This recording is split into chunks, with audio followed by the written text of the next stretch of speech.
queremos muito acreditar que fenómenos de parapsicologia, pelo menos uns que são um bocado mais extraordinários, não é? Nós gostaríamos de ter provas mais concretas e vamos tentar ver nesta conversa de hoje se conseguimos ter aqui alguma hipótese de haver algo concreto sobre certas matérias relacionadas com a parapsicologia. Por outro lado, a ciência não pode descurar que isto é um assunto que afeta o mundo todo. Em todo o lado do mundo há fenómenos desta natureza. Portanto, há testemunhos, há casos inexplicáveis que a ciência desconhece e não nos podemos esquecer que nós não sabemos, a ciência não sabe ainda grande parte da física que governa o nosso universo, que é a física quântica, que as leis normais não funcionam nos campos quânticos. Portanto, os cientistas, o topo dos cientistas ainda hoje não conseguem explicar praticamente nada da quântica. Há muitas teorias das cordas, e não sei o quê. Isto para fazer um ponto com a parte da parapsicologia.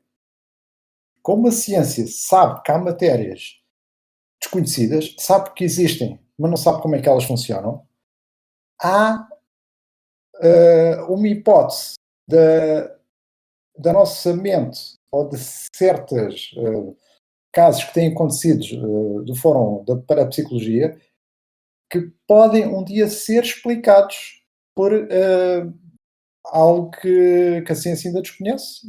No meu caso, eu acredito que pode haver qualquer coisa relacionada com os campos quânticos, porque todas as forças da natureza que nós já conhecemos, não há nada que nos faça perceber como é que certos fenómenos da parapsicologia funcionam. É preciso ter uma mente aberta, porque a ciência precisa disso. Se a ciência não tiver uma mente aberta, a ciência morre. No dia em que não houver um ceticismo a 100%, quer dizer que o homem está satisfeito, não é preciso descobrir mais nada. Quem sabe não vamos descobrir aqui algo que vai ser muito importante para a humanidade. Portanto, o que eu tenho a dizer sobre o ceticismo científico, que é o que nós estamos aqui a debater, é a parapsicologia de hoje pode ser a ciência da amanhã. Isto já aconteceu muito ao longo da história. Exatamente, fenómenos que eram tratados como marginais e que hoje em dia são perfeitamente normais e aceitáveis e tudo mais.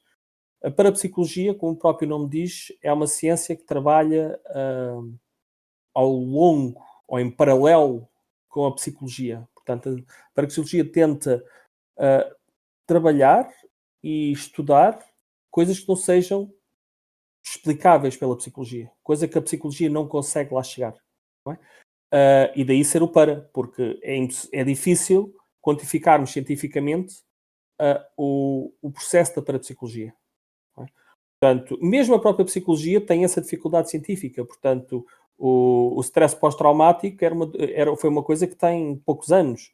Não é? Antes considerava-se pessoal maluco, etc, etc. Até se chegar à conclusão, pela psicologia, que realmente havia uma doença provocada por traumas de guerra e por traumas de coisas traumáticas que acontecem na vida das pessoas. Portanto, o ponto que tu referes da quântica é muito interessante e muito, muito interessante, porque traz-nos uma coisa muito, muito simples, que é o que nós mais sabemos é que não sabemos. Não é? O que nós mais conhecemos é que nada conhecemos. Não é? Isto parece agora um filósofo que ia falar, mas é um bocado isto. Porque a partir do momento que os campos quânticos são caóticos e nós não percebemos porque é que eles são caóticos, então nós chegamos ao ponto em que não conseguimos nada explicar. Chegámos aqui a fazer esta margem para a parapsicologia porque realmente há muita coisa que nós desconhecemos, não é? Há muita coisa mesmo que nós não temos noção que existe, que chegarmos lá e temos que ter esta mente aberta, não é? O ceticismo científico, sim. Agora, é um bocado difícil experimentar certas coisas da parapsicologia. É um bocado difícil realizar certos testes para certas coisas da parapsicologia e repetir o teste repetir o teste continuamente. Portanto, daí ter que haver esta mente aberta. Por onde é que um cético pode começar? Para começar a abrir mais a mente? pode ser um bocado pela quântica, e é o topo, digamos, é a nata da ciência hoje em dia, é tentar descobrir melhor o que é que se passa a nível quântico. Nos campos quânticos, hoje sabe-se que há comunicações instantâneas do universo, de uma ponta do universo para outro. Portanto, todos estes fenómenos, vamos falar certamente, alguns são mais para o extraordinário. Portanto, é preciso manter uma mente aberta, mas também temos de ter a noção que quando uma pessoa tem que provar algo extraordinário, precisa de provas extraordinárias. Pode haver muita falta de provas para explicar muita coisa, mas não quer dizer que mesmo assim não exista. Portanto. O cético pode começar de uma maneira muito simples. Basta questionar-se. Não é? Basta questionar tudo o que se passa à sua volta. Os céticos têm a mania de querer saber tudo e querer ter provas de tudo. Mas se tu olhas à tua volta, tu não tens provas de nada. Não é? Quer dizer, tu respiras. Como é que tu respiras? Pelos pulmões? Mas os pulmões são feitos de quê? De células? E os células são o quê? Não é? Os células acabam por ser prótons, neutrões, prótons, neutrões, eletrões, que acabam por formar uma célula e de alguma maneira têm vida. Portanto, e nós nem conseguimos explicar como é que isso acontece. Não é? Portanto, um cético tem que ser... Nós, a nível de ceticismo, nós não podemos ser céticos. Nós não podemos acreditar em tudo, obviamente, mas também não podemos ser céticos. No caso dos placebos, o médico prescreve um medicamento placebo, no fundo é um comprimido sem nada, podia ser farinha ou açúcar. A pessoa que o vai tomar acredita que o medicamento lhe vai curar, e o medicamento tem muita probabilidade de curar a pessoa. Ou seja, estamos a falar de um medicamento que o médico à partida sabe que não é nada, que é o dito placebo. Ou seja, a mente, quando sabe que algo vai funcionar, não quer dizer que funcione, mas quando a mente sabe que funciona, isso acontece. Portanto, é estabelecido. A mente cura, neste caso, o corpo. Realmente há fatos comprovados que isso acontece. O placebo é prescrito diariamente nos centros de saúde. Depois temos uma coisa mais extraordinária relacionada com o placebo, que é o fator de transferência, que é a pessoa não só acredita que se consegue curar com algo, como consegue fazer com que uma outra pessoa que esteja doente se cure. Ou seja, uma pessoa acredita que consegue curar a outra pessoa. E isso funciona também. A ciência também acredita nisto. Não sabe como funciona. Portanto, o ter fé, o acreditar, isso tudo funciona. O acharmos que vamos conseguir. Esta relação mente-corpo não se sabe, a ciência não sabe o que é. Eu nesta relação mente-corpo, eu quero chamar sempre o exemplo da medicina tradicional. Não é? Que e aqui nós podemos ver este efeito placebo numa situação distinta, sem recurso à medicação, mas podemos ver o quão poderoso a nossa mente é. E mesmo sem se perceber porquê, todos os médicos têm este cuidado de indicar aos seus pacientes que tenham sempre pensamentos positivos, que acreditem que as coisas vão funcionar, que a operação vai resultar, que as coisas vão ficar bem, etc, etc, etc. Porque está provado que as pessoas que realmente acreditem que as coisas vão correr bem, a probabilidade e a melhoria nas recuperações do tempo é muito melhor do que aquelas pessoas que entram muito negativas para uma sala de operações e que as coisas podem realmente, mesmo que a operação tenha sucesso, depois pode haver complicações após cirurgia. Portanto, isto é uma coisa que que nós todos ouvimos, não é? Em todo lado, que é os médicos sempre dizer, não, acredite, isto vai correr tudo bem, etc, etc, que também para mentalizar as pessoas que isto tudo. E isto é o poder da mente, não é? A mente tem Há duas coisas no nosso corpo que realmente funcionam de maneira impressionante. Primeiro precisamos de tempo. O nosso corpo precisa de tempo para se autocurar e para se autopreservar. Mas também precisa do poder da mente para ele próprio trabalhar em condições. Porquê? Não sabemos. Mas o certo é que as pessoas que têm uma crença muito grande, seja em alguma coisa, mas que aquilo vai curá-la ou que aquilo vai funcionar, estão muito mais perto daquilo realmente funcionar. Pronto. E depois vamos aqui ao fator placebo, não é? Ao efeito placebo, e ao efeito de transferência, a ambas as situações, em que realmente já aconteceu várias vezes, em várias situações, pessoas a dizer, tal, isto cura mesmo.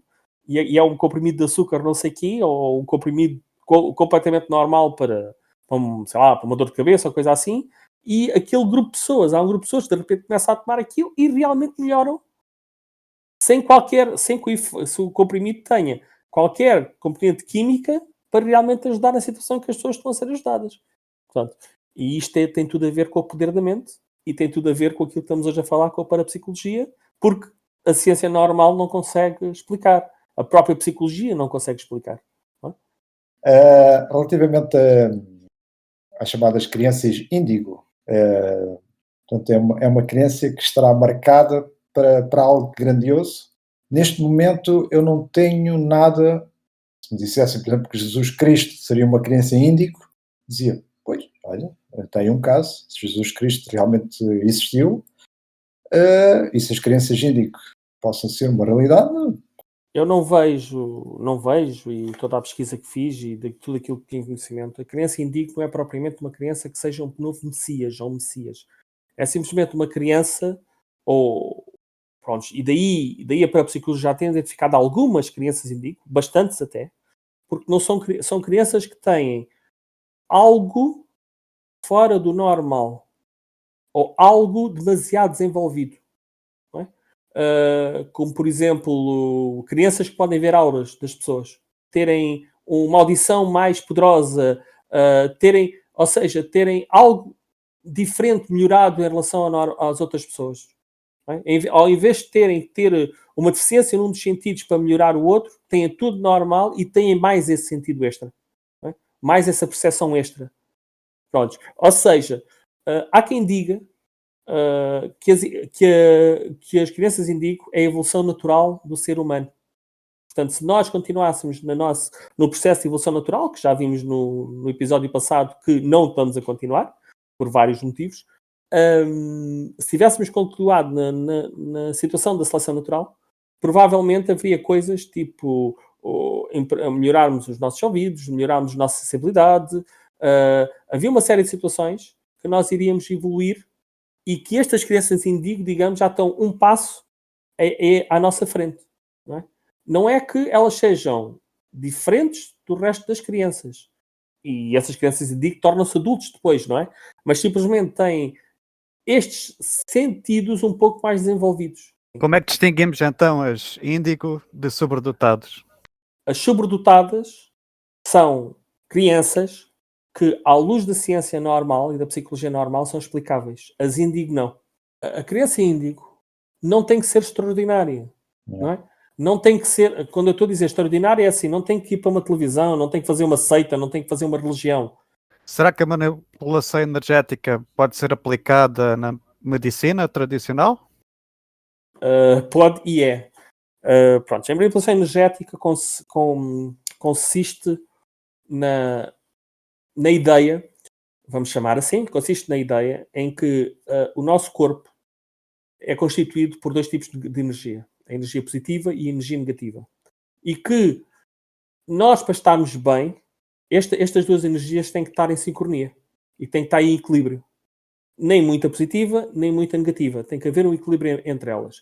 Ora, por exemplo, uma das coisas que acontece muito no nosso corpo, e eu vou dar um exemplo que toda a gente conhece, é, por exemplo, se nós tivermos uma gastroenterite, e que tínhamos que andar com a barriga encolhida, porque nos dói a barriga, porque temos dores, etc., é muito normal depois termos dores de costas, passado uns tempos.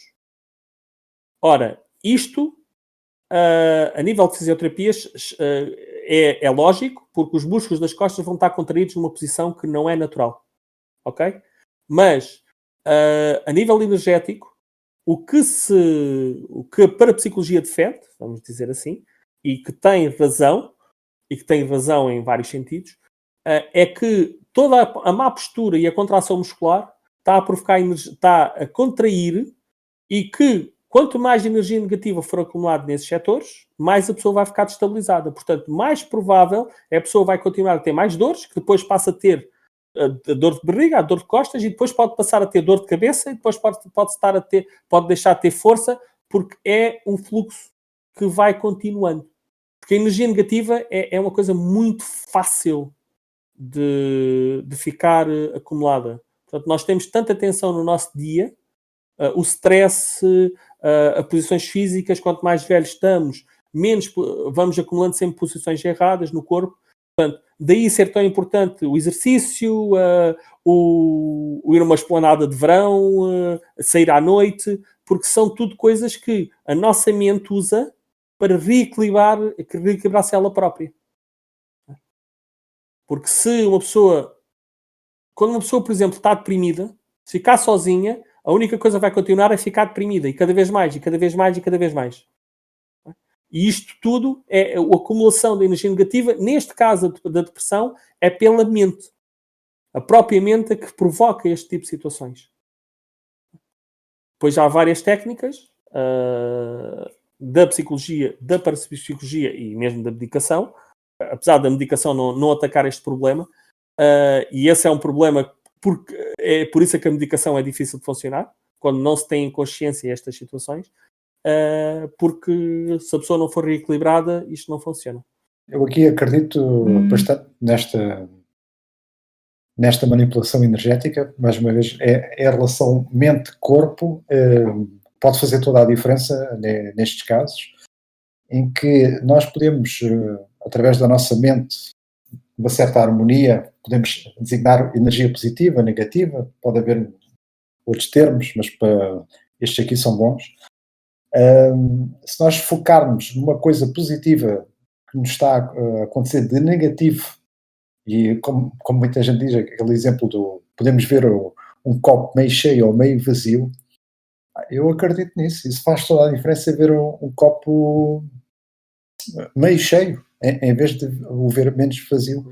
Dá-nos motivação, motivação. O que é que nos faz no nosso corpo? Cientificamente falando também, há uma descarga de drogas que o nosso cérebro nos prepara para fazer face a algo que pode ser uma doença, pode ser um gesto, pode ser qualquer coisa. Portanto, há uma descarga que existe, o nosso corpo recebe doses que fluem, portanto, líquidos, há toda uma componente química por trás de uma ação positiva da nossa mente. Portanto, porque a nossa mente é outro grande desconhecido à parte dos campos quânticos.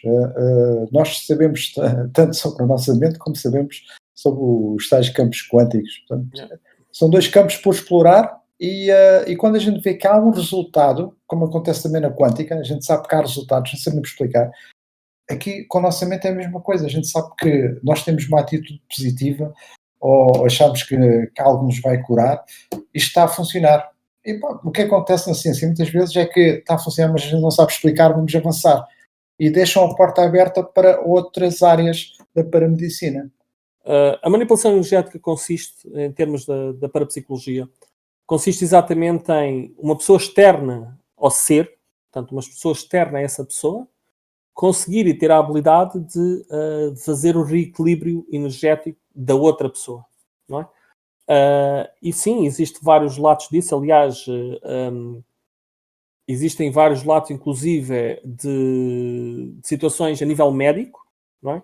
Agora, e aqui é uma coisa que temos que fazer aqui um traço, uma lista, que eu vou fazer um traço muito grande entre uma coisa e outra, que é assim: a manipulação energética não tem nada de cura. Não é? Pronto. Isto não estamos aqui a falar de curas mágicas, agora tenho um cancro e vou ali falar com um gajo que faça manipulação energética e vou deixar de ter o cancro. Não tem nada a ver com cura. Não é? A manipulação energética pode ser vista como uma maneira de se resolver ou de se minimizar situações problemáticas. Não é? Portanto, como é que é de explicar? Imaginem que uma pessoa está numa situação terminal cancerígena, não é? Em que já nada ajuda. A manipulação energética pode ajudar provisoriamente. Tal e qual uma marihuana pode ajudar provisoriamente, tal e qual os medicamentos das dores podem ajudar provisoriamente. Portanto, mas muitas vezes Quando esses medicamentos já não funcionam ou já são cargas muitas vezes, através da manipulação energética, consegue um resultado melhor do que propriamente com o medicamento tradicional. Não é? Porque aí estamos a retirar. Só que, obviamente, não se cura nada. Está-se a minimizar as situações. Por exemplo, nas questões, também se pode fazer manipulação energética para questões de pressão. Também se pode fazer nesse sentido. Só que, mais uma vez, não se cura nada. Está-se simplesmente a tirar aquela situação de pressão da pessoa naquele momento, não é? E que pode, eventualmente, naquele dia, levar com que a pessoa aceite aceite ter um problema e que vão realmente tratar-se, ou um psicólogo, ou seja lá o que for, ou um médico, ou um psicólogo, seja lá o que for, não é? Mas não se cura de nada, porque aquela pessoa, naturalmente, vai novamente voltar a criar todo o espectro de desbalanceamento energético que tinha antes da manipulação energética ser efetuada. Portanto, relativamente à telepatia, isto é um assunto que sempre me fascinou, e quando ouço falar de que houve estudos, acho que foi pela CIA, nos anos a seguir durante a Guerra Fria, em que eles testaram gêmeos, e os gêmeos estavam em sítios completamente diferentes, e haver a hipótese de comunicar, portanto, analisava os dados e sempre tentava ver que extrapolar no sentido positivo, dizer, isto é mesmo muito bom. Mas, na verdade, é que as probabilidades dos resultados obtidos eram umas probabilidades que eram muito a roçar quase a sorte. Dentro da telepatia, eu sei que há casos documentados, mas não comprovados, não é? Portanto, eu tenho alguns familiares que dizem, a minha avó antes de morrer mandou-me uma mensagem, eu soube naquele instante que ela tinha morrido, eu via na minha cabeça e disse, aconteceu alguma coisa com a minha avó. Pronto, isto é um caso que eu já ouvi tantas vezes e acredito nas pessoas, não é? E elas dizem, aconteceu alguma coisa à minha avó. Então, eles parece que receberam uma mensagem e quando vão a ver, descobrem mesmo que esse familiar terá falecido naquele instante que eles terão recebido a mensagem. Eu também tenho uma mente aberta, acredito que essas pessoas terão pressentido algo. Isto é uma ligação emocional que transcende tudo aquilo que nós compreendemos. Tens uma Ok. ligação emocional a essas pessoas e tu sentes essa quebra dessa ligação emocional. Essa ligação emocional que pode ser muito bem feita por o que tu gostas da pessoa, não é? E por a ligação que tu tens àquela pessoa ser tão forte, que de alguma maneira, quando a energia daquela pessoa cede e desaparece deste plano, não é? Tu sentes essa quebra. Porque o que eu senti foi exatamente isso. Eu acordei de repente e parece que uma parte de mim tinha desaparecido. Quer dizer, parece que tinham cortado naquele momento uma parte de mim. E obviamente eu disse, pronto, já foi.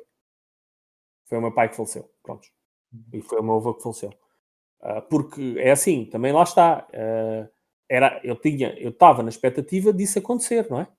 Porque as situações já eram graves, estava na expectativa disso acontecer. Portanto, e não é a questão de estar na expectativa. O que eu estou a dizer havia uma probabilidade. Imagina que eu tinha 4 pessoas com ligação emocional ao mesmo tempo na mesma situação. Eu, se calhar, provavelmente não saberia a quem é que tinha acontecido. Saberia que tinha acontecido a um.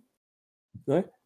Que eu tinha essa ligação e saberia que alguém que tinha abandonado neste momento a Terra, a vida, que tinha ido. Agora, não sei se é o elemento X, Y, Z ou D. Naquele caso eu sabia, porque era a pessoa que eu estava no hospital e estava... Pronto, era a única pessoa que podia ter acontecido aquilo, basicamente, não é? A telepatia, temos que definir aqui 2 termos, que é a telepatia, aquilo que nós compreendemos como telepatia, que é um conceito desvirtuado, que é o ler a mente e influenciar a mente dos outros. Isto é um conceito desvirtuado da telepatia. Porque a telepatia é mais tu sentires, no contexto mais da parapsicologia, é mais o tu sentires emoções e sentires coisas da outra pessoa. Sem que a outra pessoa tenha que falar. Sem estar na presença da outra pessoa. Não é? A questão é esta, que a telepatia facial, a telepatia frente a frente, é diferente da telepatia longe a longe. Não é? Portanto, o que aqui se pretende explicar na telepatia, porque quando estamos numa telepatia cara a cara, as pessoas têm expressões, transmitem ideias, transmitem noções. E alguém que saiba realmente ler muito bem, como por exemplo o mentalista, não é? Isto pode facilmente ser... facilmente, quer dizer, mas pode ser decifrado. É decifrável. Aqui estamos a falar de telepatia longe a longe. E realmente essas experiências foram feitas pela CIA e que tentaram criar, através de químicos, fazer boostamento, e isso deu montes de barraca aí na Guerra Fria, na altura da Guerra Fria, porque realmente muitas pessoas enlouqueceram e pronto, os soldados passaram-se da marmita, muitos deles, etc. Mas, a nível destas crianças gêmeas, é exatamente por mais uma vez que nós não conseguimos compreender porque que os gêmeos têm uma ligação que transcende o espaço físico. Não é? Tem uma ligação que, como nós já ouvimos todos, não é? Por exemplo, se um gêmeo tem um problema, o outro sabe imediatamente que aquele gêmeo pode estar em perigo. Aliás, eu vi há pouco tempo um documentário exatamente nesse sentido de gêmeos, em que havia uma gêmea que tinha saído à noite, estava num encontro, uma saída à noite, e de repente teve uma sensação que a irmã dela estava mesmo em perigo e largou o encontro, veio para casa e a irmã dela estava a ter um ataque cardíaco.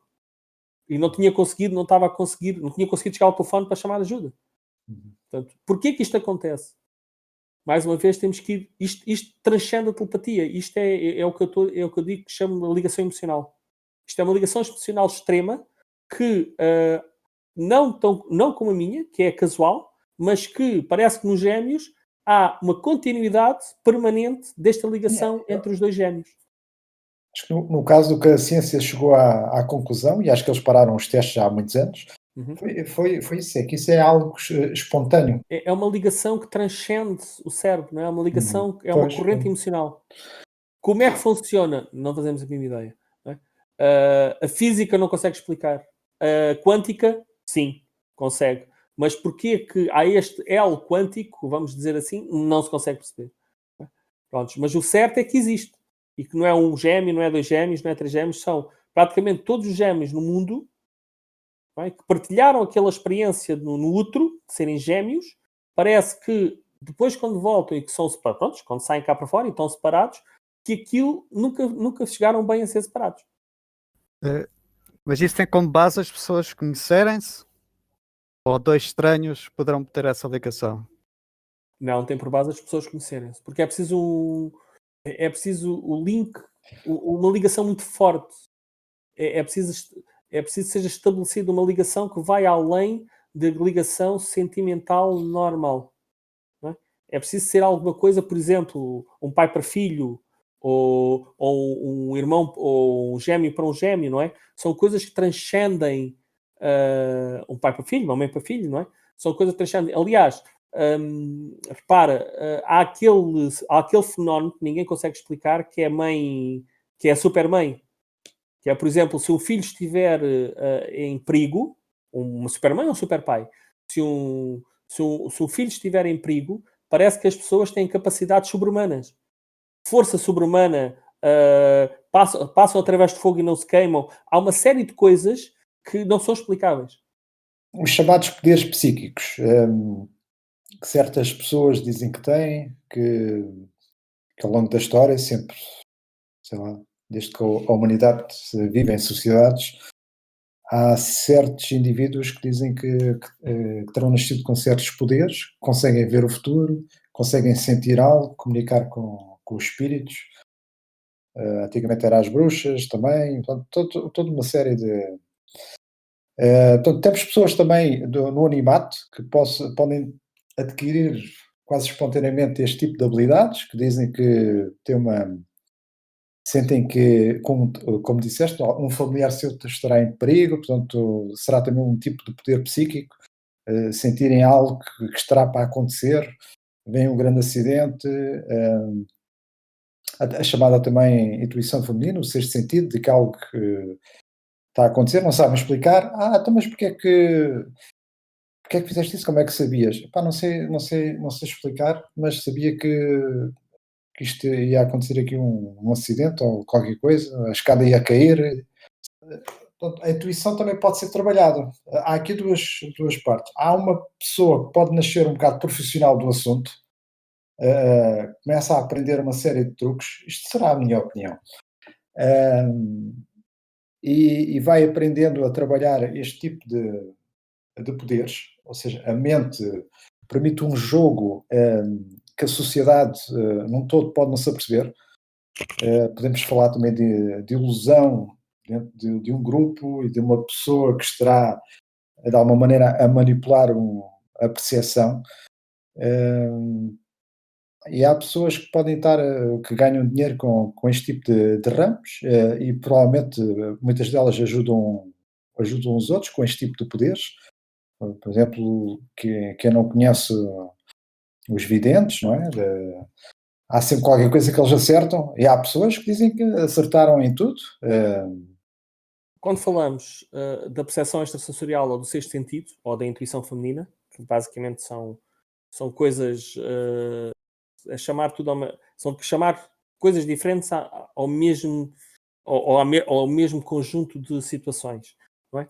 É aquela percepção que alguma coisa de errado vai acontecer ou de alguma coisa certa vai acontecer. É ter a percepção que nós estamos aqui e que algo vai acontecer, não é? Ou, por exemplo, ter a percepção que é melhor travar porque vai haver um acidente à nossa frente. Isto são coisas que já estão reportadas por milhares de pessoas que acontecem regularmente. Não é? A pessoa tem a sensação que é melhor não ir por ali porque, se calhar, eu vou todos os dias por aquele caminho, mas hoje tenho a percepção que aquele caminho, aquilo não, vou por este caminho porque aquele caminho não me está a coisa. E depois quando chega ao seu local de destino, descobre que naquele caminho houve um problema qualquer grave, um acidente grave, um desabamento grave, seja lá o que for. Todos. Isto são percepções que todos nós temos. Não é?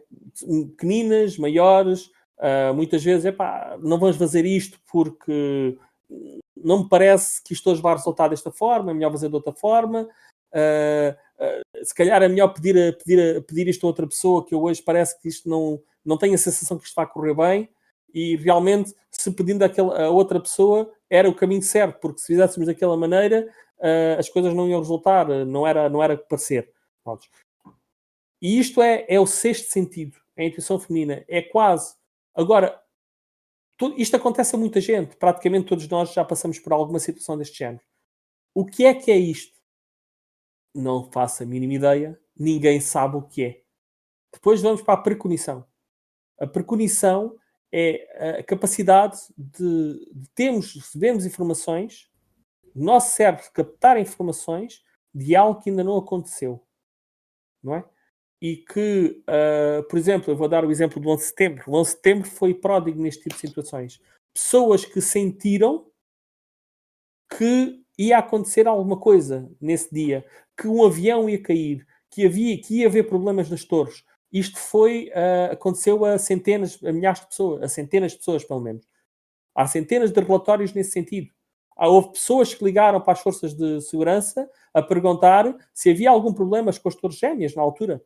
E ainda faltava horas para os aviões colidirem, porque tinham tido sentimento e sentiram que algo ia acontecer, que as torres estavam em perigo. Ou seja, a precognição nunca vem em formato como se vê nos filmes e tudo mais. Não é, de repente, eu estou aqui e recebo aqui um filme completo de tudo o que vai acontecer. Não. Percebe-se fragmentos, percebe-se sensações, sentimentos negativos. Normalmente a precognição é muito associada a eventos negativos. Não é? E normalmente diz-te quanto maior é o evento, maior é a percentagem de pessoas que vai ter precognições sobre o evento. Tem a ver, possivelmente, pelas perturbações espaço-temporais que esse evento provoca na linha do tempo.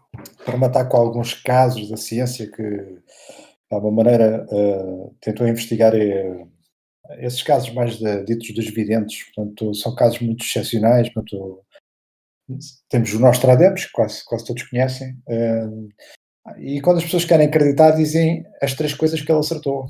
Esquecem-se Exatamente. que ele tipo escreveu 1000, olha, quem digo 1000, se calhar escreveu 10.000 e acertou Sim. em 3, 4. E o que a Acertou em ciência 20%, diz ou o é que foi, sim. exato, ele acertou no normal, na probabilidade que seria aceitável para qualquer ser humano. No caso dele até foi mais, porque ele tinha, digamos, tinha uma certa intuição melhorada, não é? Que é a tal coisa que uma pessoa, quando quer ser profissional da intuição, vai trabalhando essa parte. Mas ele acertou em tanta coisa.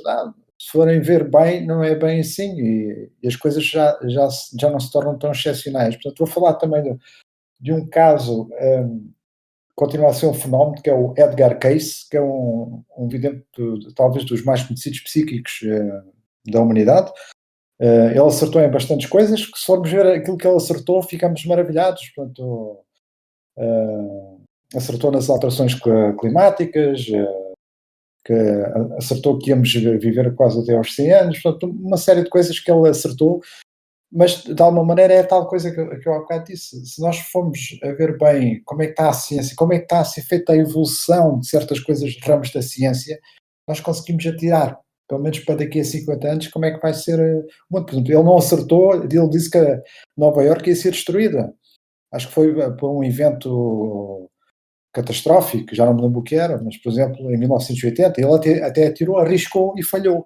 Ele disse uma coisa extraordinária que houve tempos que eu até também acreditei um bocado. Portanto, eu tenho a tal mente aberta que ele disse que se procurassem debaixo da esfinge no Egito, iam encontrar o segredo da humanidade. O que quer que seja o segredo da humanidade, mas só tinham era que cavar. Ora, como ele saberia à partida cavar uma coisa daquelas, não é assim muito fácil. Não ia acontecer. Exato. Como acho que, não sei se até hoje, acho que fizeram com sonares e radares ali e dizem que não há ali nada, pelo menos que seja captado. Claro que não foram escavar ainda. E este acaba por atirar coisas para a humanidade, mas ele também tinha outra vertente que era bastante conhecida, que é falar com espíritos. As pessoas iam lá em necessidade, não lhes vou chamar clientes, se calhar posso estar a falhar no termo, as pessoas iam lá procurar ajuda para comunicar com um ente querido e A ele... partir do momento que é feita uma transação financeira, é um cliente. Pois, neste caso não posso dizer porque não tenho a certeza se era assim que o trato, não é? Se calhar até era pro bono. Sim, sim. Eu quero o mais certo porque não ouvi falar e ele deitava-se e os casos dele eram todos documentados em livros, portanto existem centenas de livros do homem com casos de todos os espíritos que ele encarnou, com os nomes concretos e as falas. Eles dizem que quem estudou esses livros, isto vou voltando um bocado atrás, o que é que acontecia? Portanto, o Edgar Cayce deitava-se e conseguia entrar, digamos, no mundo dos espíritos, descobrir a pessoa com que ele queria comunicar e a partir dali, ele ao falar, quem estava a falar na realidade é o espírito, não é? E a outra pessoa, a pessoa que lhe pediu ajuda para falar, começa e interpreta e reconhece que aquilo realmente só pode ser o espírito que ela procurava. E os casos foram documentados e quem já estudou diz que aquilo são coisas muito excepcionais, que era impossível o Edgar Cayce saber a maioria das coisas que os espíritos terão dito. Portanto, mas lá está, uma pessoa às vezes quando estamos a falar de um sobredotado do tema, e eu acredito que neste caso sou um bocadinho cético ainda, em que uma pessoa sobredotada com tanta intuição, com tanta coisa, teria as ferramentas certas para ele próprio acreditar, e acho que só pode ser feito neste sentido. A pessoa tem de acreditar que tem este poder para isto funcionar. E há outras que são os grandes vigaristas. Não é? Se as sensações que nós temos de clarividência e de coisas que vão acontecer, se está ok. mais ligado a coisas negativas. Assim, e eu passo a explicar porquê, porque é fácil perceber. Porque as coisas positivas não têm uma disrupção, não é? A não ser que seja uma coisa positiva, extraordinária, sei lá, acabar uma guerra ou coisa assim, porque o que é que causa... o que é que causou, por exemplo, o 11 de setembro ser uma coisa tão disruptiva que provocou tanto estas situações de preconição? É o mundo todo, naquele momento em que aconteceu o 11 de setembro, o mundo todo ficou em choque. todo o mundo, criou-se uma sensação e uma flutuação energética tão forte que pode muito bem ter quebrado as barreiras do espaço-tempo. Quebrado no sentido de fragmentos, não é? Não estamos a falar de quebrar, estamos a falar estamos a falar apenas de fragmentos. Não é? E que a nossa mente, no nosso desconhecido, do que nós não conhecemos dela, possa muito bem ser capaz de apanhar esses fragmentos e replicar para nós, em forma de uma precognição, exatamente, que nem propriamente percebe muito bem o que é que viu, mas pronto, viu qualquer coisa, é um sinal de alerta, transfere para o nosso consciente, nós vimos e ficamos em alerta. Porque é isso que a nossa mente faz. Quando há um sinal de perigo, ela nos transmite. E ela ali capta alguma coisa, transmite para o subconsciente, transmite para o consciente dá-nos consciência do que é que está a acontecer e nós não conseguimos perceber, porque é uma coisa que ainda não faz sentido naquele momento. Fará daqui a 1 hora ou 2, daqui a um dia, seja lá o que for. Um evento positivo, nós não temos, a não ser que seja uma grande guerra que acabou, não é? E aí por acaso não tenho relatos de... Penso que sim, aliás, penso que houve essa situação de quando Hitler se suicidou. Penso que houve algumas pessoas que tiveram essa preconição que ia acontecer alguma coisa e que a guerra ia acabar dentro de 2 dias, um dia, que estava muito próximo do fim da guerra e que o próprio Hitler não ia a julgamento. Já há muito essa mensagem que nos chega que nos avisa sobre uma grande desgraça. Estou-me a lembrar de uma ponte que ruiu e houve numa vila, acho que foi nos Estados Unidos, ou numa cidade, e essa ponte, antes de ruir e ter morto dezenas de pessoas, portanto, pela queda, não é? Que acabou por acontecer, muitas pessoas receberam uma mensagem de uma desgraça que ia acontecer naquele sítio. Eles receberam o que seria naquele sítio. E realmente não sabiam o que era, mas depois quando aconteceu e houve um bocado essa coisa, das pessoas associaram àquela desgraça. Portanto, lá está. Mas é um caso tão dado a uma probabilidade que, apesar de ser rara, pode acontecer. E não há ali algo que a ciência consiga ali apanhar ainda. A ciência não consegue. Olha, assim, é uma realidade inquestionável, mas a ciência não percebe. Exato. Ia dizer, mas acontece frequentemente, não é uma coisa... é uma coisa, acho que todos nós já passamos por isso, ou conhecemos alguém que tenha passado. A ciência sempre que joga as mãos... Pronto, no caso da parapsicologia, apesar destes fenómenos, há realmente a parte mais científica da parapsicologia, né? que é estudada em universidades. Exato. Sim, já vamos falar. E eles tentam fazer experiências com algo que eles possam dizer, ok, este fenómeno a gente consegue pôr em laboratório. Portanto, há alguns casos que eu posso referir já.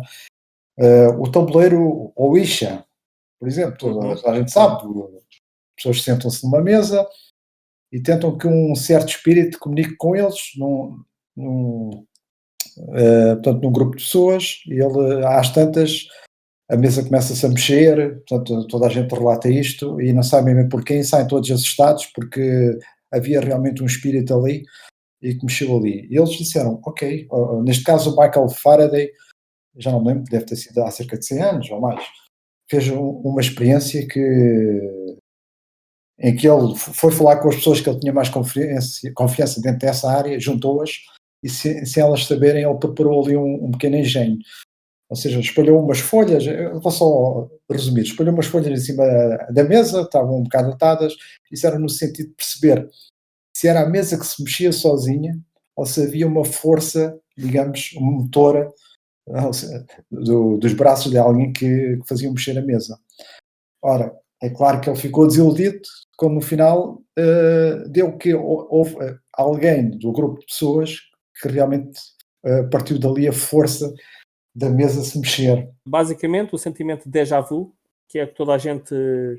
aquele sentimento de uma coisa conhecida, que é um sentimento... já estive aqui. Eu nunca estive aqui, mas tenho a sensação que já estive aqui. Não é? A minha teoria é que, voltando à parte energética e mesmo da parte que tínhamos falado da precognição, eu diria que, mais uma vez, estamos a trabalhar aqui em fragmentos. noutra situação de fragmentos de memória. Acredito mais nisso do que propriamente seja uma reencarnação de vidas passadas. Não é? Mas que o nosso cérebro, de alguma maneira, já tenha passado por alguma coisa daquilo, porque recebeu informação, ou que nós vimos, por exemplo, uma série, um filme, qualquer coisa na televisão, que nem prestamos atenção, mas que o nosso cérebro captou essa informação, e que nós não prestamos atenção, muitas vezes até estamos distraídos num sítio qualquer, e aquilo está a passar, e o nosso cérebro está a captar aquilo e nós nem ligamos, e depois chegamos a um determinado sítio e dizemos, mas eu já vi isto. Não é? O segundo sentimento é um bocado mais complexo de explicar. Também é um bocado mais raro, muito mais raro, que é o jamais vu, o jamais vu. O jamais vu, basicamente, é nós estarmos num sítio, estamos todos os dias, e temos aquela sensação que não percebemos, não conhecemos aquele local. O déjà vu que eu acho mais estranho aí, pronto, pode haver realmente uma probabilidade de acontecer algo que não, possa ser familiar. Nós estamos até num país que nunca tivemos e de alguma maneira entramos numa casa e está umas escadas e nós, isto é familiar. O que eu acho mais surpreendente nisso é o nosso cérebro dar-nos uma sensação totalmente de desconforto em relação a isso. Já me aconteceu várias vezes, às vezes até tipo em 2 dias seguidos, e eu, mas porquê é que eu sinto desconforto em relação a isto? Isso é que me causa assim mais estranheza, não é? Pode haver uma probabilidade de eu entrar num sítio que nunca entrei e ser-me familiar.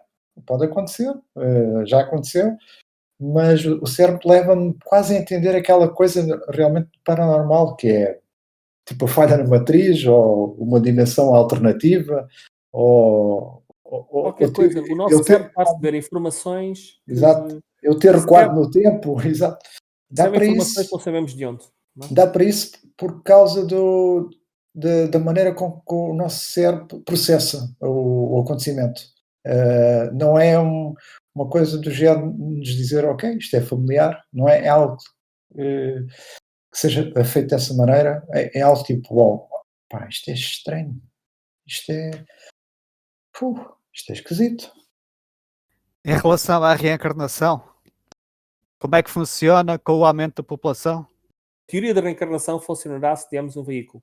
E esse veículo pode-se chamar a alma. Não é? Passaria de uma pessoa que falece para uma pessoa que renasce. Ok? Mas o que neste momento se especula a nível da reencarnação não é isso. Não é porque nós, quando morremos, a nossa energia vital extingue-se naquele momento. Portanto, aquilo que torna a vida, que nós não sabemos o que torna a vida, acaba no momento da nossa morte. Porque a verdade é que a nossa coleção de prótons, eletrões e neutrões continua a existir. E apenas é transformado numa outra coisa. Nada se perde, tudo se transforma na ciência. Não é? Enquanto o que neste momento se liga mais à reencarnação é a possibilidade da reencarnação passar por genes. Ok? Ou seja, que os eventos da nossa vida, portanto, que o nosso código genético transporte os eventos da nossa vida. Ter medo de cobras. Acho que muitos seres vivos têm medo de cobras sem nunca terem visto uma. Sim. Metem uma cobra à frente, o rato dispara, a pessoa também fica com medo. E eles começaram a ver e fizeram testes e chegaram à conclusão que o lobo raquidiano, que existe, que é uma parte das mais antigas, se não a mais antiga que nós temos do nosso cérebro, da Constituição, tem informação dessa realmente que acaba por ser vital para a nossa evolução. Quando se fala em reencarnação, tu nunca falas na vida toda de uma pessoa. Não, tu falas de acederes a momentos, e normalmente são momentos marcantes. Não é? Normalmente quando tu fazes uma hipnose de regressão e consegues aceder a momentos que não são teus, normalmente são coisas extraordinárias. São coisas que representaram vida ou perda de vida. Não é? Que representaram perigo para a vida ou perda de vida. Não é? Tu não podes dizer, não podes ir a uma regressão e dizer assim, olha, agora já que estás aí no século XVII, olha, vai lá ver como é que está o tempo e como é que a vizinha está e como é que a vizinha está ali a tratar as galinhas. Isso não existe. Normalmente isto, nas situações de regressão, são sempre coisas marcantes. São sempre coisas de traumas. São sempre coisas dessa situação. Que muitas vezes faz a regressão porque não se consegue perceber porque é que aquela pessoa está com traumas, porque não tem traumas nesta situação. E então estas regressões às vezes explicam, e ao tratar-se, e ao tornar essa regressão visível à pessoa, não é? A pessoa pode lidar com essa situação e muitas vezes o problema estava aí. Porque o nosso cérebro tem a informação, só que não a transmite ao consciente. Então às vezes é preciso fazer uma regressão, uma hipnose, neste caso de regressão, ou mesmo uma hipnose pura, para perceber, afinal de contas, o que é que está no consciente e afinal de contas, o que é que está no inconsciente. E afinal de contas, o que é que está a provocar estes medos todos infundados, ou estes receios, ou estes stresses que esta pessoa tem. À parte. Uma é coisa que eu acho fascinante, poder haver uma informação que possa ser passada no DNA, por algum motivo, um evento determinante da vida passada de uma pessoa, ter conseguido entrar na cadeia evolutiva, digamos, neste caso do ser humano. Outra é aquilo que eu acho da maioria dos casos testemunhados de reencarnação, em que normalmente foram Cleópatras ou foram um grande rei, não sei como. Bullshit. Eu acho, pronto, exato. Eu acho que a pessoa realmente acredita naquilo. Nunca ninguém diz que foi um simples camponês na China. Não é? Exatamente. Que nós continuamos, que nós voltamos. Por exemplo, a questão do termo estava a perguntar em relação ao estoque de almas, não é? Ao estoque de almas. Exatamente. O estoque de almas é exatamente vai naquele sentido em que acho que todos nós acabamos por desejar que a vida não acabe aqui, não é? Que depois, pronto, nós temos a nossa passagem na Terra, depois morremos e depois que isto tenha servido para alguma coisa, a não ser só para termos aqui um pedaço de carne a andar aqui durante 80 anos ou coisa assim do género. Há outra teoria engraçada, a teoria do ovo, diz que todos os seres na Terra são exatamente a mesma pessoa. Aliás, há uma teoria que diz que nós não vivemos, não morremos, só existimos. Porque Exato. todos nós somos tudo igual. Exatamente. Todos nós somos... Portanto, nós estamos a viver uma coisa individual, mas nós somos tudo a mesma coisa. Partimos todo do mesmo princípio. E é das coisas que a ciência não consegue negar, não é? Isso assusta-nos.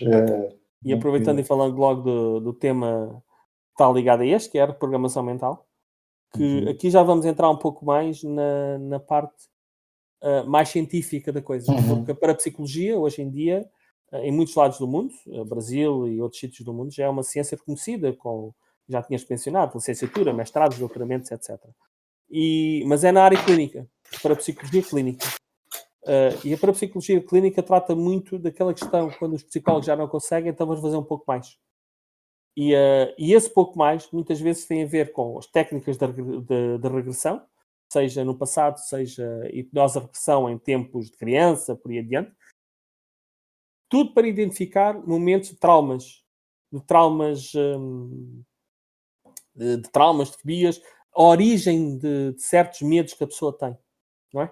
E essas origens depois podem ser reprogramadas mentalmente. Isto é uma coisa que se faz já com bastante normalidade, digamos assim, apesar de ser algo perigoso, este tipo de reprogramação. Porque eu vou dar um exemplo normal. Imagina que uma pessoa tem um trauma de guerra, vamos para o PTSD, que é o mais fácil de explicar. Tem um trauma de guerra e realmente aquele trauma é daqueles traumas muito complicados, que a pessoa não consegue, com psicólogo, nem com medicação, que está sempre em alerta, em estado de nervos, etc, etc. Ora, existe uma possibilidade de fazer reprogramação mental. E o que é uma reprogramação mental? Isto parece um palavrão muito caro, mas não é nada de especial. A reprogramação mental é basicamente que quando a pessoa acede àquela memória, o hipnotizador, pode dizer ao cérebro daquela pessoa, àquele local onde está alojada aquela memória, para pensar noutra coisa. Não é? Portanto, o cérebro, quando tem a tentação de recorrer àquela memória, em vez de recorrer àquela memória, vai recorrer a uma memória parecida. Freud, quando foi se calhar o primeiro cientista, ou dos primeiros cientistas, a ver a tratar a hipnose como uma parte da ciência na ajuda à medicina. E quando ele começou a testar o poder da hipnose, ele até não era muito bom hipnotizador. Portanto, mas como ele era uma pessoa da ciência, portanto, foi importante porque fez a ponte daquilo que era um bocado de bruxaria. Os colegas da medicina, da psicologia, não acreditaram muito naquelas técnicas. Disseram que ele se estava a meter com magia negra e tal, e só passado muitos anos é que isto ganhou mais força e com o nome do Freud realmente começou a ser uma estrela mundial, ainda hoje, não é? Portanto, isto para dizer que o tal open mind que é preciso ainda do futuro, a ciência ter, já aconteceu muito no passado, a ciência estar um bocado fechada e ver-se obrigada a abrir. Portanto, hoje em dia há muita, eu não digo que se calhar há muita gente, mas já há pessoas que não acreditam no hipnotismo. Vamos também dizer que a ciência não sabe porque é que as pessoas são hipnotizadas. Não há ainda aquela coisa, estabelecemos contacto com as sinapses do cérebro, com a parte mais esquerda. Bom, não se sabe bem o que é que está ali em funcionamento. Sabe-se que há um acesso a um subconsciente e a pessoa entra num transe de hipnose. A maioria das pessoas consegue esse transe e acaba por poderem ser ajudadas. Agora, relativamente, exato, porque é que isto basicamente consegue desligar a consciência e trabalhar na inconsciência. Exatamente. Pronto, exato. Eu acho que é o que se pode prender do que é que está a acontecer. Por outro lado, também a parte da hipnoterapia, portanto, o ramo da hipnose trata um bocado essa parte medicinal, está um bocado ainda tac a tac com a parte da medicina que ajuda a curar certos traumas, que a hipnoterapia também está a ajudar. Por exemplo, vamos falar do vício do tabaco, que está muito na moda. As pessoas, será que eu vou a um hipnoterapeuta ou será que eu procuro outros métodos um bocado mais tradicionais? Penso no braço, ou mastigar não sei o quê, comprimidos. E eles, neste momento, está um bocado taca a taca. Portanto, a hipnoterapia não podia ter um bocado mais sucesso, apesar do sucesso que tem, é científico, é comprovado, portanto está lá. Talvez seja um caso de saber mais sobre a hipnose num futuro. Falar destes dois tópicos que estão interligados, que é a projeção da consciência e a experiência quase-morte. Portanto, quando todos nós, acho que já ouvimos experiências das pessoas que saem do corpo, quando têm aqueles 10 ou 20 ou 30 segundos que morreram mesmo, saem do corpo, que vem a luz, que saem do corpo da operação e vem a operação de cima, com todos os médicos, com toda a gente que está lá e conseguem descrever depois da operação esse tipo de situações, etc, etc, etc. Portanto, isto é o que é o designado por experiência quase-morte. Ora, normalmente é ligado para, ok, o cérebro quando está a morrer faz coisas estranhas e faz assim umas cenas estranhas e tal, e a pessoa tem tais experiências quase-morte e não sei o quê. Ora, não é bem assim. Pronto. E eu quero ligar isto com a projeção da consciência, porque tudo tem a ver uma coisa com a outra. Não é? E eu explicaria isto, ou tentaria explicar isto, tanto a experiência quase-morte como a projeção de consciência, no sentido de uma parte da nossa energia vital ser retirada, ou poder retirar-se do nosso corpo, numa determinada forma. Não é? Como eu tinha dito logo de início, quando nós morremos, a nossa energia vital extingue-se. Ok? E essa extinção é dada, obviamente, porque pronto, as células libertam toda a energia que têm, deixam de funcionar, o coração para, deixa de transportar, deixa de fazer circular, e tudo o que é coisa, tudo o que é energia deixa de ser útil e liberta-se. Não é? Pronto. E a minha teoria, e não passa de uma teoria, apesar de já ter lido esta teoria em alguns sítios, é que realmente, quando nós fazemos a projeção da consciência, conseguimos fazer a mesma coisa que o nosso corpo faz com as experiências quase-morte, mas de forma consciente. Consciente, salvo seja, temos que estar num momento de concentração, tem que haver aqui uma certa dose de concentração, de forçar uma determinada situação, mas conseguimos fazer esse tipo de projeção de consciência. A projeção de consciência também, quer dizer, vamos lá ver, a projeção de consciência não é e tal, agora vou dar ali uma volta no café, não tem nada a ver com isso, não é? Tem a ver normalmente para irmos a sítios que já conhecemos, que já visitamos, que temos presentes na mente como é que são e como é que lá chegamos. E depois aqui entramos num campo um bocado complicado, que é que, por isso é que eu quero ligar às experiências quase morte, porque nas experiências quase morte acontece muitas vezes, acontece aquele tradicional que eu vi a minha mãe, vi o meu avô que já morreu há muito tempo, vi etc, não é? Mas também acontece aquela coisa extraordinária que é, eu vi as pessoas que estão a operar de cima.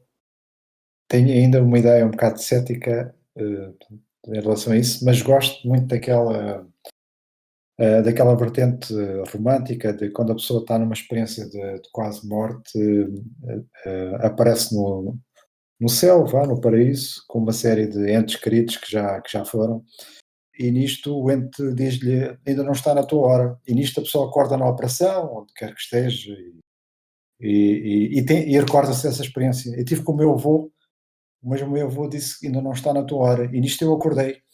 É romântico, é uma ideia excepcional. Há outros que não veem nada, que é a grande parte. Então, o que é que tu viste? Nada.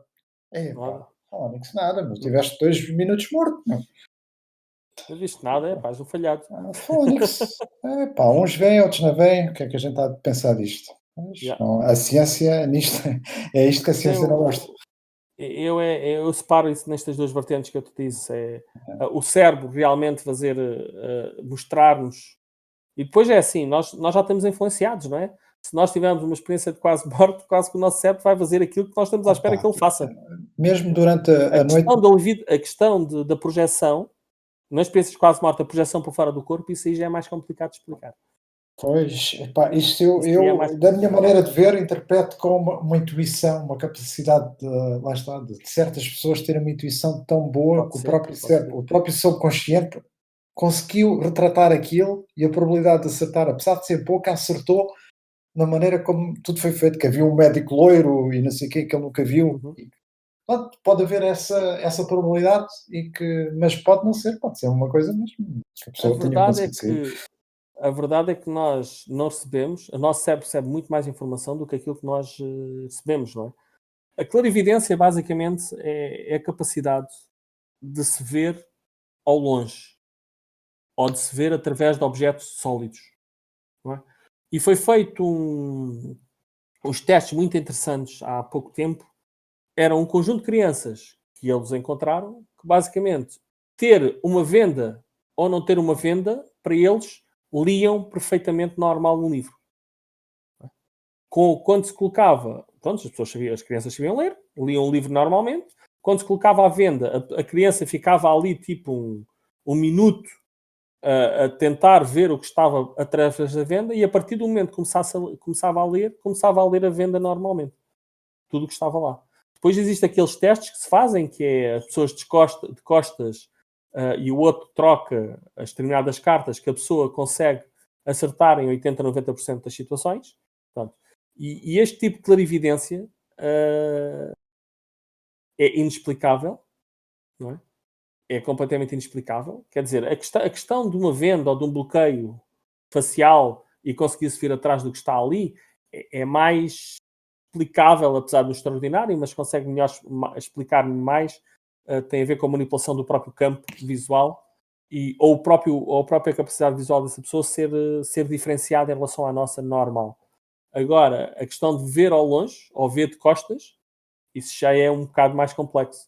Mas o certo é que já se fizeram N testes sobre as situações de clarividências e, por norma, consegue-se uma larga maioria de acerto.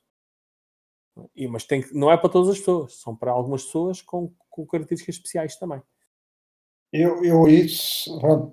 Dos casos que eu tenho conhecimento, que foram estudados pela ciência da parapsicologia, os testes deram a probabilidade um bocado normal dentro dessas clarividências. Os testes que foram feitos das pessoas vendadas, que tentavam explicar o que é que estava escondido e não sei o quê, portanto, algumas acertavam, mas estava dentro da probabilidade de acertar o que é que poderia ser, dentro da chamada intuição. Havia uns que acertavam mais do que seria normal, mas em tanto casos, haver um que tinha acertado os testes que eu tenho conhecimento não referiram nada dentro do chamado paranormal, que seria o caso ideal, não é? A ser documentado. Não, eu estive a ver algo que é conhecido como o efeito ideomotor, a influência da sugestão sobre movimentos corporais, involuntários e conscientes. O que é que isto quer dizer? Um cientista da parapsicologia, em 1852, fez uma experiência muito engraçada, que era sobre a telequinética até. De uma bola, daqueles pêndulos, poderia mexer ou não com o efeito de alguma mente. E quando ele estava a fazer os testes, realmente o pêndulo mexia-se mais do que seria normal. E a conclusão que ele chegou é que existe um efeito da mente, uma sugestão que é feita à nossa própria mente, que nós começamos a ver coisas onde não existem. Portanto, há um caso muito mais recente, os ferrinhos para encontrar água. Há muita gente, até no nosso país, temos muita gente que diz que tem um conhecimento, vai com os ferrinhos e consegue encontrar água e não sei o quê.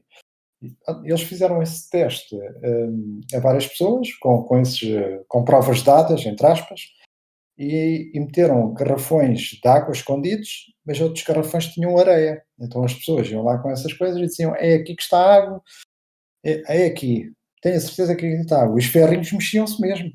A pessoa ia lá e o ferrinho mexia-se sozinho, entre aspas, mas era o tal efeito ideomotor. Chegaram à conclusão que a maioria tinha falhado. E os que acertaram estavam dentro da probabilidade de terem acertado onde é que havia água. Eles inicialmente não quiseram, negaram, não é? Que isto foi um bocado mal feito, não é assim que se faz esta experiência. Portanto, as pessoas com os poderes não acreditaram nos testes, que a água podia ter algum tipo de contaminação, portanto, todo o tipo de coisas, porque eles tinham que ter aquele poder, de alguma maneira. E Sim. a ciência não os pode desacreditar desta forma. Mas com este efeito ideomotor, até arranjar uma explicação mais plausível, portanto, o que acontece é que a mente fica mesmo com a ideia de que tem esse poder e de que aquilo está a acontecer. Ou seja, de que o mundo foi alterado porque a mente processou daquela maneira. Portanto, apesar de não ser, se houver um observador isento, neste momento documenta como não ter havido nada excepcional. Pois, eu experiências que tive acesso não vão nessa direção. E lá está. Nós temos à nossa volta, apesar dessa direção também ser uma direção óbvia, não é? Normal. Já é que o ser humano é facilmente enganado, é isto que às vezes estraga tudo. E depois temos a tal histeria coletiva, temos também aquele efeito da pareidolia, que é a percepção de vermos figuras na natureza. Por exemplo, olha ali a cara de Jesus nas nuvens e não sei o quê, e a pessoa acredita e chama o outro também está, e nisto metem um altar ali naquele monte. A realidade para nós não existe, não é? Nós temos uma construção da realidade baseada nas sensações que o nosso cérebro tem da realidade que nos envolve. É um bocado isto que acontece, porque o nosso cérebro constrói, portanto, nós podemos ter uma visão lateral de alguma coisa e o nosso cérebro constrói uma imagem completa. Daí as ilusões visuais funcionarem tão bem. Ou da nível de magia ser tão fácil de enganar o cérebro. Porque o nosso cérebro, ele vê a parte de algo e constrói o resto. Mas depois temos outras pessoas que se aproveitam dessa limitação humana. E dizem, não, calma, o que tu viste ali foi mesmo a cara de Jesus, e a gente já vai tratar disto, e não sei o quê. Portanto, temos um caso que eu gosto muito, que é os casos do voodoo, em que tem a ver mais uma vez com o subconsciente. É um caso interessante porque as pessoas que acreditam no voodoo são mesmo vítimas do voodoo, das bonecas voodoos e não sei quantos. Portanto, no fundo, se a pessoa acreditar que está a ser vítima de uma bruxaria, essa pessoa começa a ver fantasmas em casa, essa pessoa isso começa realmente a acontecer, o que é extraordinário, porque o nosso subconsciente prega-nos partidas. Neste caso podemos dizer que é a tal energia negativa que está demasiado em nós. Sim, porque lá está, é o nosso instinto de sobrevivência. Se Exato. nós ficamos com medo consciente, ou se alguém nos passa esse medo consciente, então o cérebro depois vai criar, vai começar a ver em tudo esse Exato. medo consciente. E Exato. então nós estamos a trabalhar contra nós, basicamente. É só isso. Né? O nosso cérebro é uma máquina tão poderosa, mas tão desconhecida, que basicamente trabalhamos contra nós. Ela trabalha contra nós. Ao tentar nos proteger, pode exatamente dar liberdade aos nossos medos. Por exemplo, sei lá, tu agora vais viver para uma seita. Imagina, és um agente da autoridade e vais viver para o meio de uma seita. Se estiveres lá demasiado tempo, tu acabas por te integrar na seita. Sofres da experiência de contaminação social. Temos que ter uma mente um bocado aberta. Antigamente os alquimistas tentavam fabricar ouro e todos acharam que era uma coisa que nunca ia dar certo. E hoje em dia sabemos que a ciência consegue fazer ouro. Sim. Portanto, coisas que nós achávamos completamente impensável de conseguirmos, hoje nós dizemos, mas isso não era bem magia, isto agora tem uma explicação científica, como tem uma explicação científica, já não é paranormal, portanto, isto é explicado, isso não... Ou seja, temos que perceber que, no fundo, todas estas coisas que nós aqui falamos hoje, se um dia forem explicadas pela ciência, nós vamos assumir também uma posição de mas isso é normal, porque isto é explicado assim.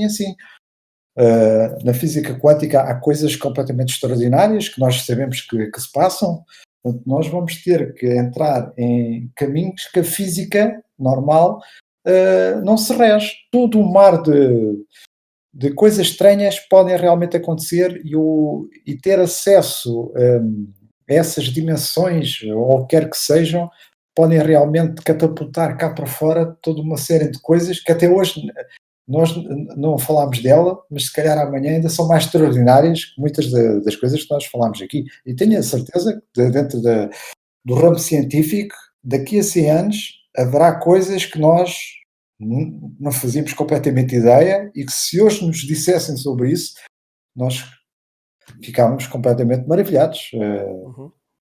O que é para a psicologia hoje, amanhã poderá não ser, ou muitas destas coisas que estamos aqui a falar não é. Aliás, a hipnose começou como um ramo da parapsicologia e hoje em dia já é usado por não parapsicólogos. Já existe mesmo hipnotizadores que não têm nada a ver com parapsicologia, não é? São apenas especialistas em hipnose.